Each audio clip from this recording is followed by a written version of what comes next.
हाय everyone, good morning. और after long long long time के बाद मेरी वीडियो आ रही है और इस टाइम तो आप लोगों को सुनाई दिया होगा। एक पॉजिटिव न्यूज़ आई है।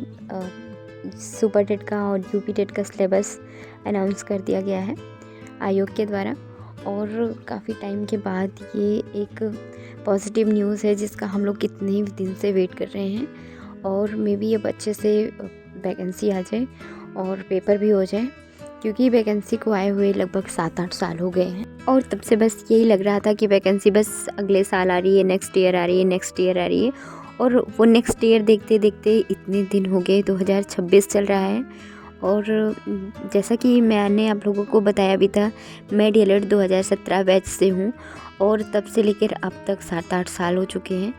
और अभी तक बस एक होप के सहारे ही हम लोग वैकेंसी का वेट करते करते पढ़ाई कंटिन्यू किए हैं। और लॉन्ग टाइम तक पढ़ाई को कंटिन्यू रख पाना मुश्किल होता है, बट अगर हम लोग यहाँ तक आ ही गए हैं तो फिर अब वापस जाने का कोई मतलब ही नहीं होता। और इतनी दूर आता ही कौन है, हारने के लिए थोड़े ना आते हैं। तो जस्ट अभी पेशेंस बनाए रखना है और जो भी आपका वीक सब्जेक्ट है उस पर वर्क करना है।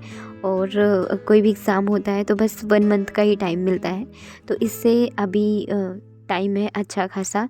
और जुलाई में यूपी टेट की भी डेट अनाउंस हो गई है कि मे बी जुलाई में उसका एग्ज़ाम हो जाएगा और डेट भी आ गई है।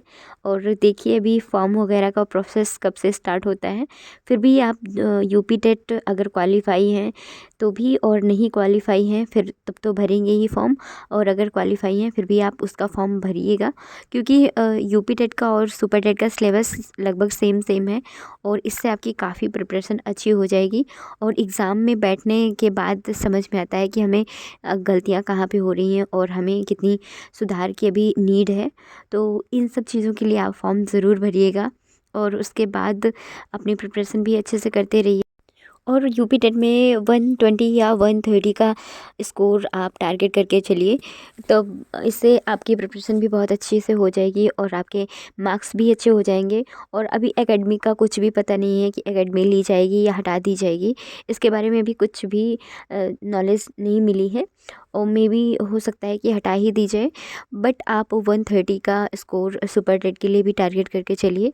और जुलाई में अगर यूपी टेट हो जाता है तो बाय चांस अक्टूबर या नवंबर तक यूपी टेट का सुपर टेट का भी नोटिफिकेशन आ जाएगा। और ये सुपर टेट का पेपर मे बी 2027 तक जा सकता है, क्योंकि अब ये 26 तो बस इसी सब में जाने वाला है। और फिलहाल जो भी होगा, जैसा भी होगा, हमको अपनी पढ़ाई पे फोकस करना है, क्योंकि कंपटीशन बहुत ज़्यादा है। बैक टू बैक हर ईयर बच्चे DLED क्वालिफाई कर रहे हैं, सीटेट वगैरह भी क्वालिफाई हैं और प्रिपरेशन कर रहे हैं अच्छे से। तो इसलिए हमको लग जाना है अभी से ही, टाइम बहुत कम मिलेगा और सिलेबस तो वैसे भी बहुत ज़्यादा है। और पेपर देने के बाद समझ में आता है कि हमारी प्रिपरेशन में बहुत कमी थी अभी। तो हर चीज़ को अभी बैक साइड में रख कर अपनी पढ़ाई पे ध्यान देना है और फुल फोकस के साथ और अपना टारगेट बना के पढ़ाई करना है।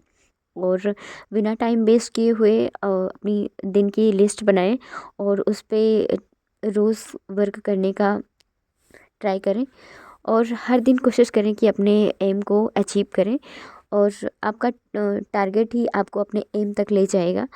तो आप अपनी पढ़ाई अभी अगर स्टार्ट नहीं किए हैं तो आप स्टार्ट कर दीजिए, क्योंकि जब भी एग्ज़ाम आएगा तो बहुत ही कम टाइम लेके आएगा। और इस टाइम बिल्कुल भी रिग्रेट नाम की चीज़ नहीं होनी चाहिए, हर हाल में सिलेक्शन लेना है। ये चीज़ अभी से अपनी माइंड में सेट कर लीजिए और पूरा फोकस के साथ पढ़ाई कीजिए। नेक्स्ट वीडियो में, तब तक के लिए बाय बाय।